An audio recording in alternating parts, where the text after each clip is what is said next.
बहन की कहानी। एक गांव में एक सुखी परिवार रहता था। उस परिवार में 3 भाई और एक बहन थी। उनके माँ बाप उन चारों से बेहद प्यार करते थे, मगर बीच वाले बेटे से थोड़ा परेशान थे, क्योंकि बड़ा बेटा पढ़ लिख कर डॉक्टर बन गया और छोटा बेटा भी पढ़ लिख कर इंजीनियर बन गया था। मगर उनका बीच वाला बेटा बिल्कुल गंवार और आवारा ही बनकर रह गया। अब उनके 2 बेटे डॉक्टर और इंजीनियर ने शादी भी कर ली थी, और कुछ महीनों के बाद ही उनकी बेटी की भी एक अच्छे घराने में शादी हो गई थी। मगर बीच वाला बेटा अभी भी कुंवारा ही था, क्योंकि वो बिल्कुल अनपढ़ था और कहीं पर मजदूरी का छोटा सा काम करता था।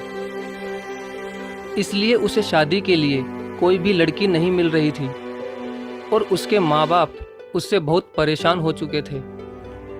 अब जब भी उसकी बहन अपने मायके आती तो पहले वो अपने डॉक्टर और इंजीनियर भाइयों से मिलती थी, मगर बीच वाले भाई से वो बहुत कम मिलती थी, क्योंकि वो उसे ज़्यादा पैसे नहीं दे पाता था।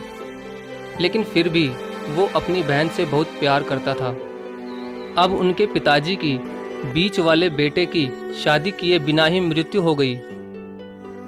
उनकी माँ ने सोचा कहीं अब किसी के मुंह से बंटवारे की बात ना निकले, इसलिए अपने ही गांव की एक सीधी सादी लड़की से अपने गंवार लड़के की शादी करवा दी।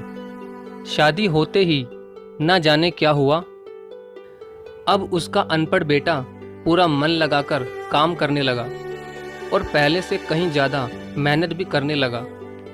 अब तो उसे कोई भी दोस्त बुलाने आता तो वो उसे यही कहता था कि भाई, पहले तो मैं जैसे तैसे अकेला कमाकर खा लेता था, मगर अब मेरी शादी हो गई तो मुझे अपनी पत्नी के लिए भी कमाना पड़ता है, और कल को आने वाले बच्चों के लिए भी तो कुछ जोड़ना ही पड़ेगा।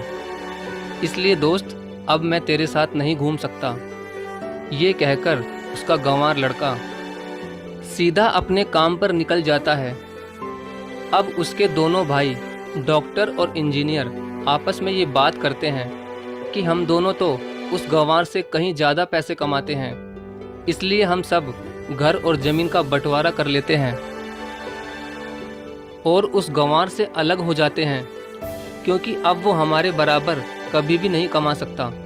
इसलिए उन दोनों भाइयों ने अपनी माँ के लाख मना करने के बावजूद भी बंटवारे की तारीख तय कर दी, और उन्होंने अपनी बहन को भी बुलवा लिया और अपने गंवार भाई से भी कह दिया कि आज तुम अपने काम पर मत जाना, क्योंकि हम सब आज घर और ज़मीन का बंटवारा करेंगे। उसी वक्त उसकी बहन भी आ जाती है। तभी उसका गंवार भाई कहता है कि तुम लोग बंटवारा कर लो, मुझे जो भी देना हो दे देना, मैं शाम को आकर अंगूठा लगा दूंगा। तभी उसकी बहन कहती है, अरे बेवकूफ़, तू तो अनपढ़ ही रहेगा, जमीन का हिस्सा तो आमने सामने बैठकर ही होता है। तभी उसके दोनों भाई भी बीच वाले गंवार भाई को उल्टा सीधा कहते हैं।